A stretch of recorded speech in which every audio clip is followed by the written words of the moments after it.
আসসালামু আলাইকুম। এই ভিডিওতে আমরা একটু দেখতে চাই র্যান্ডমলি কিছু কিছু টেক্সট আমরা জেনারেট করতে পারি কিভাবে।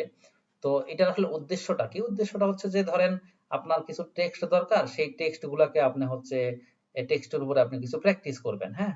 সেটাকে বোল্ড, ইতালিক বা যে সমস্ত স্টাইল গুলাতে করা দরকার, সেই স্টাইল গুলো আপনি করবেন। কিন্তু সেই টেক্সট গুলা যদি আপনি লিখতে যান, নতুন মানুষ লিখতে লিখতে আপনার অনেকক্ষণ সময় যাবে। দেন আপনি যদি গুগল থেকে কপি করে আনেন তাহলে সেক্ষেত্রে কপি করে তারপরে পেস্ট করতে হবে, বা গুগলে যে ডাটা টেক্সট গুলো থাকে সেগুলোর একটা ফরম্যাট থাকে। আপনি চাচ্ছেন একদম ফ্রেশ একটা ডাটা টেক্সট থাকবে, সেই টেক্সটের উপরে আপনি কিছু প্র্যাকটিস করবেন।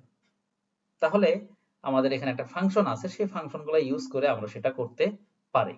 তো চলেন আমি আরেকটা ফাইলে গিয়ে সেটা দেখাই। আমার এখানে একটা ফাইল আগে নেওয়া ছিল। তো এই র্যান্ডম টেক্সট নিয়ে আসার জন্য প্রথমত আমাদেরকে একটা ইকুয়াল চিহ্ন দিতে হবে।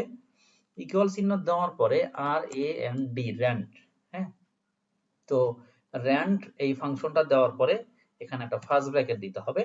ফার্স্ট ব্র্যাকেট দেওয়ার পরে আপনি আসলে এখানে কতগুলা প্যারাগ্রাফ চাচ্ছেন। সাপোজ আমি 5টা প্যারাগ্রাফ চাচ্ছি, তাহলে 5 লিখলাম, 5 লিখে এখানে কমা দিব। প্রত্যেকটা প্যারাগ্রাফে কয়টা করে লাইন থাকবে? সাপোজ আমি বলতেছি 3টা করে লাইন থাকবে, তাহলে 3 দিব, 3 ব্র্যাকেটটা ক্লোজ।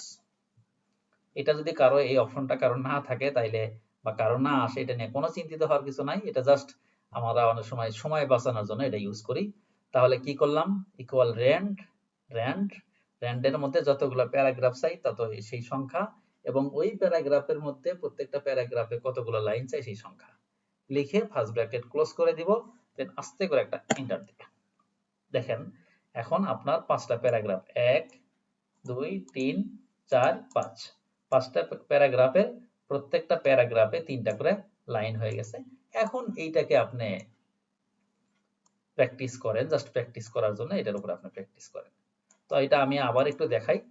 কন্ট্রোল জেড দিয়ে আগের অবস্থায় ফিরে গেলাম। আমরা কি করব? জাস্ট ইকুয়াল দিব আর এ এন ডি, আর এ এন ডি র্যান্ড। আমি এবার 10টা চাই, 10টা প্যারাগ্রাফ, প্রত্যেকটা প্যারাগ্রাফে 5টা করে লাইন থাকবে। এই দিলাম, দিয়ে ফার্স্ট ব্র্যাকেট শুরু শেষ, এন্টার।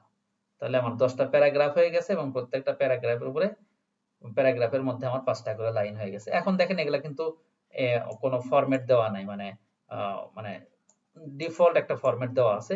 এখানে এমন ফরম্যাট দেওয়া নাই যেটা আসলে আপনাকে চেঞ্জ করতে ব্যাক পাইতে হবে। এটা একদম ফ্রেশ একটা টেক্সট, এটার উপরে আপনি যে কোনো ভাবে প্র্যাকটিস করতে পারবেন। তো আপনি গুগল থেকেও আনতে পারেন, নিজে নিজে লিখতেও পারেন, আপনি চাইলে শর্টকাটে এটাও করতে পারেন। তো এই ভিডিওতে আসলে আমি আর কিছু দেখাতে যাচ্ছি না। পরের ভিডিওতে হচ্ছে আমরা টেক্সটের উপরে ইনশাল্লাহ আমরা প্র্যাকটিস করব।